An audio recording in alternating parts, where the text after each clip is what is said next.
시청자 여러분 안녕하십니까? CBSN 종합뉴스 진행의 문석진입니다. 이 프로그램은 뉴욕 한국일보, 뉴욕 중앙일보, 기동뉴스 협찬입니다.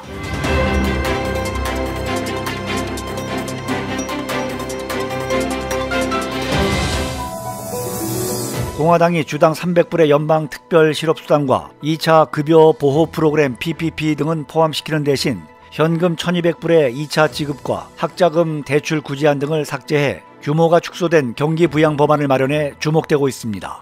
이에 대해 협상 중단으로 정치적 부담이 가중되고 있는 민주당 측도 경기 부양 예산 규모를 대폭 축소할 수 있다고 밝히고 나서 민주공화 양당이 조만간 협상에서 접점을 찾아 조만간 협의가 이루어질 가능성이 있다는 전망도 나오고 있습니다. 19일 경제 전문 매체 포브스와 정치 매체 폴리티코 등에 따르면 공화당은 9월 연방의회 회기 재개를 앞두고 2차 경기 부양안 수정안을 준비한 것으로 알려졌습니다. 수정안에는 연방우정국에 대한 추가 자금 100억 불 지원 등이 포함됐고 학교 개학을 위한 자금 1,050억 불과 주정부의 코로나19 테스트 비용에 대한 지원안 등도 들어있습니다. 포브스는 특히 낸시 펠로시 연방 하원의장이 이번 주말 관련 법안 처리를 위해 하원 의원들에 대한 소집령을 내린 상태여서 연방우정국 지원 문제와 함께 추가 경기 부양안이 극적 타결을 이룰 가능성도 있다고 전망했습니다. 미국 캘리포니아주 곳곳에서 산불이 맹렬하게 타오르면서 피해가 갈수록 커지고 있습니다. 22일 AP통신과 NBC 뉴스 등에 따르면 캘리포니아주 560곳에서 산불이 발생해 현재까지 100만 에이커 등의 산림을 태웠습니다. 이러한 산불 피해 규모는 서울 면적의 6배를 뛰어넘습니다. 캘리포니아 소방당국은 캘리포니아주 역사상 두 번째로 규모가 큰 산불이라고 밝혔습니다. 이에 따라 도널드 트럼프 대통령은 이날 대형 재난이 발생했다며 연방자금을 투입할 수 있도록 지시했습니다. 연방자금은 피해를 본 개인이나 사업장은 임시 거처 제공과 주택 수리비 지원, 저금리 대출 등에 투입할 수 있습니다. 산불에 대한 인명과 재산 피해도 늘고 있습니다. 현재까지 6명이 사망했고 33명이 다쳤습니다. 캘리포니아주는 최소 10만 명의 주민에게 대피령을 내렸으며 산불 현장에 소방관 12,000명을 투입했습니다. 국립기상청은 멕시코에 상륙한 허리케인 제너비브가 미국 서부에 영향을 미치면서 캘리포니아주 샌프란시스코만 지역과 중부 해안지대에 25일까지 천둥 번개가 칠 가능성이 커지고 있다며 번개로 인한 산불을 경고했습니다. 미국 제약사 존슨앤존슨이 9월부터 코로나19 백신의 3상 임상시험에 들어간다고 CNBC 방송 등이 20일 보도했습니다.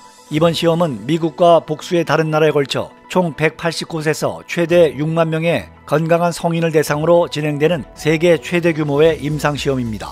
참가자들에게 백신 또는 가짜약인 플라시보를 투여한 뒤 비교 분석해 백신의 효험과 안전성을 입증할 예정입니다. 제이크 사전트 존슨앤존슨 대변인은 CNBC에 우리의 3상 시험은 감염률이 높은 지역에서 진행될 것이라고 말했습니다.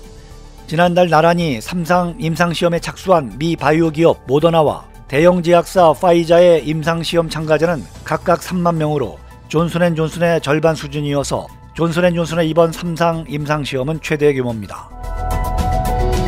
뉴욕시가 교사노조의 파업 경고에도 불구하고 공립학교들의 대면 수업을 예정대로 강행하기로 결정했습니다. 빌 드블라지오 뉴욕시장과 리차드 카렌자 뉴욕시 교육감은 20일 뉴욕시 공립학교들의 가을 학기를 개학일인 9월 10일부터 대면 수업과 원격 수업을 병행하는 하이브리드 방식으로 운영한다고 재차 확인하고 기존 방역 기준을 대폭 보완한 새로운 교내 방역 지침을 발표했습니다. 수업 재개를 위한 약속이란 명칭의 새 방역 지침에 따르면 모든 학교는 30일 동안 사용할 수 있는 개인보호 장비를 구비하는 것은 물론 모든 학교에 정규직 간호사를 배치하고 학생과 교사 간의 6피트 사회적 거리두기 준수, 학생과 교사의 마스크 무료 배포 및 착용 의무화, 모든 교실의 손소독제 구비, 학생과 학부모, 교직원을 위한 무료 코로나19 검사소 운영, 모든 교직원을 대상으로 매달 코로나19 검사 실시 권고, 확진자 추적 시스템 운영, 뉴욕시 코로나19 양성 비율 3% 이상이면 학교를 폐쇄한다는 등의 내용이 포함됐습니다. 이에 앞서 뉴욕시 교사노조 UFT는 모든 학생과 교직원을 대상으로 한 코로나19 항체 검사를 실시하지 않는다면 파업도 불사하겠다는 입장을 밝혔지만 이날 뉴욕시가 발표한 새 방역 지침에는 포함되지 않았습니다. 지금까지 뉴욕 기독교 방송 CBSN 종합뉴스 진행의 문석진입니다. 시청해주신 여러분 대단히 감사합니다.